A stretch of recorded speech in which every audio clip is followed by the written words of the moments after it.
दोस्तों एक बार फिर से स्वागत है आपका प्रजापति न्यूज में। कुरान की ये 9 बातें विज्ञान ने खुद साबित की। दोस्तों जब से इस पृथ्वी पर इंसानों का जन्म हुआ है तब से हम इस पृथ्वी पर अपने वजूद की तलाश कर रहे हैं और इसी कोशिश में हम विज्ञान, धर्म और पवित्र ग्रंथों की तरफ देखते हैं। ऐसे में हमें कई सारे पवित्र ग्रंथों में हम इंसानों के वजूद से जुड़ी कई सारी चीजें मिलती है और कुछ रहस्यमय खुलासे भी होते हैं जिनके बारे में सोच पाना भी हमारी सोच के बाहर है।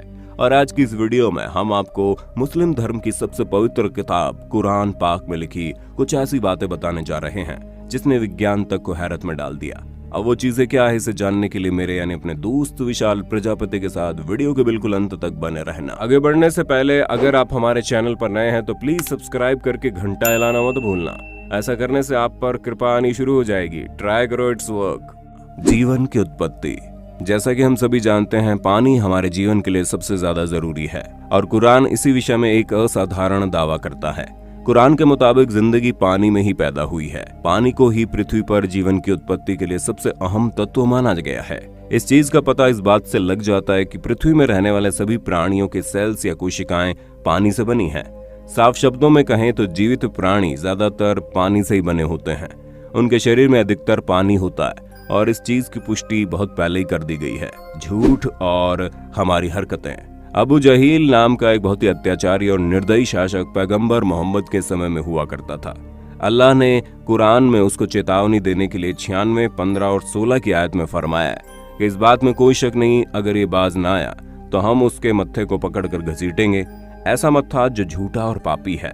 अल्लाह ने कुरान में इस शख्स को झूठा और पापी नहीं कहा था बल्कि उसके मत्थे को कहा है जो कि दिमाग का अगला हिस्सा है। उसी को कुरान में झूठा और गुनाहगार कहा गया है। दोस्तों ये आयत 2 वजहों से बहुत ही ज्यादा खास है। पहला ये कि हमारे दिमाग के सामने वाला हिस्सा हमारी सोची समझी हरकतों का जिम्मेदार होता है। दूसरा ये कि हमारे दिमाग का यही आगे वाला हिस्सा झूठ बोलने के काम को कंट्रोल करता है और ये चीज आज के समय में की गई कई सारी रिसर्च वगैरह में भी पाई गई है कि दिमाग का आगे वाला हिस्सा ही हमारे द्वारा की गई हरकतों और झूठ वगैरह बोलने के लिए जिम्मेदार होता है और दिमाग के इस आगे वाले हिस्से को फ्रंटल लोब कहा जाता है।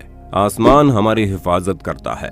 ये तो आप भी जानते हैं कि पृथ्वी को सूर्य की हानिकारक किरणों से बचाने के लिए आसमान एक बहुत ही महत्वपूर्ण रोल अदा करता है। अगर आसमान ना होता तो सूर्य की रेडिएशन पृथ्वी पर मौजूद सभी जीवों को जलाकर नष्ट कर चुकी होती।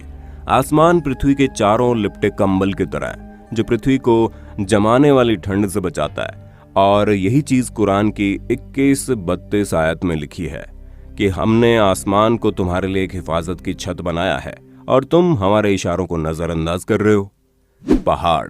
दोस्तों कुरान हमारा ध्यान पहाड़ों के बारे में एक बहुत ही खास पहलू की ओर खींचती है जहां कुरान के हिसाब से पहाड़ों की जड़ें धरती में बहुत गहरी है और असली जिंदगी में ऐसा ही है। पहाड़ धरती में काफी गहराई तक खड़े होते हैं और इस चीज की पुष्टि जियोफिजिस्ट फ्रैंक प्रेस द्वारा लिखी गई किताब अर्थ में उन्होंने लिखा कि पहाड़ असल में कूटे की तरह होते हैं जो धरती के काफी नीचे तक दबे होते हैं। माउंट एवरेस्ट जिसकी ऊंचाई धरती की सतह से 9 किलोमीटर ऊपर है, वहीं उसकी गहराई धरती से 125 किलोमीटर की गहराई तक है। ब्रह्मांड का विस्तार। जब खगोलीय विज्ञान अपने शुरुआती दौर में थे तो कुरान में ब्रह्मांड के विस्तार का वर्णन किया गया।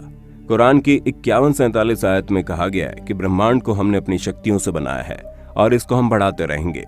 हालांकि विज्ञान में इस चीज की खोज 20वीं शताब्दी में की गई। अब आप सोच लीजिए जिस चीज का जिक्र कुरान में सालों पहले हो चुका है उसे विज्ञान जस्ट अभी कुछ सालों पहले खोज पाया। लोहा। दोस्तों लोहा प्राकृतिक रूप से धरती पर पाई जाने वाली धातु नहीं है। ये धरती पर अंतरिक्ष से आया है।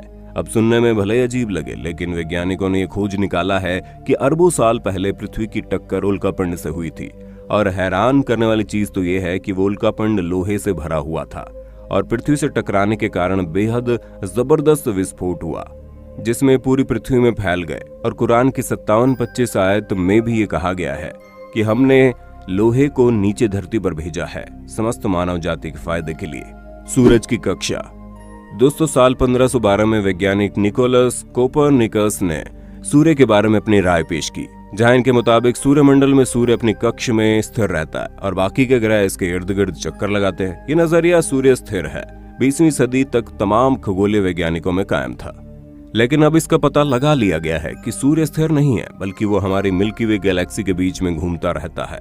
अब ये सारी चीजें विज्ञान ने अभी पता लगाई है, लेकिन कुरान में इसका जिक्र 21-33 आयत में किया गया है।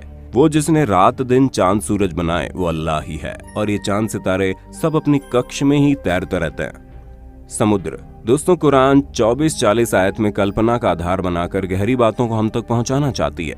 जहां इसमें लिखा है, गहरे समुद्र के अंधेरे में जो लहरों से घिरे हुए हैं, लहरों के नीचे उसके ऊपर बादल हो और उसके ऊपर फिर अंधेरा हो, एक के ऊपर एक छाए हुए हैं, इतने घने अंधेरे कि अपने हाथ भी दिखाई न दे, और जिसको अल्लाह रोशनी न दे उसको कहीं भी रोशनी नहीं मिल सकती। आमतौर पर यह समझा जाता है कि लहरें समुद्र की ऊपरी सतह पर मिलती है। हालांकि समुद्री वैज्ञानिक इस बात की पुष्टि कर चुके हैं कि लहरें केवल समुद्र के ऊपरी सतह पर नहीं बल्कि नीचे भी होती हैं। ये लहरें इंसानों को दिखाई तो नहीं देती, लेकिन इसका पता कुछ खास यंत्रों के द्वारा लगाया जा सकता है।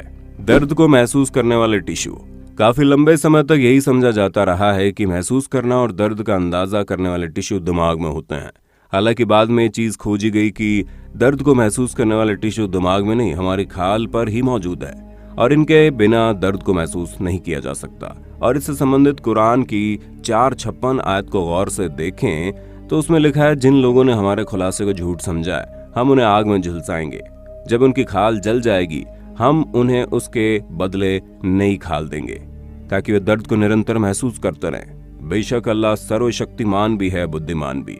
इससे चीज साफ होती है कि दर्द को महसूस करने वाले जो टिश्यू हैं वो हमारी स्किन में ही होते हैं, ना कि दिमाग में। आज के लिए बस इतना ही। उम्मीद है आपको वीडियो काफी पसंद आई होगी। अगर हाँ तो इसी तरह की शानदार वीडियोस को लगातार देखते रहने के लिए हमारे चैनल प्रजापति न्यूज को अभी कभी सब्सक्राइब कर लो। और हाँ, हम फिर मिलेंगे नई वीडियो में, तब तक के लिए जय हिंद, जय भारत।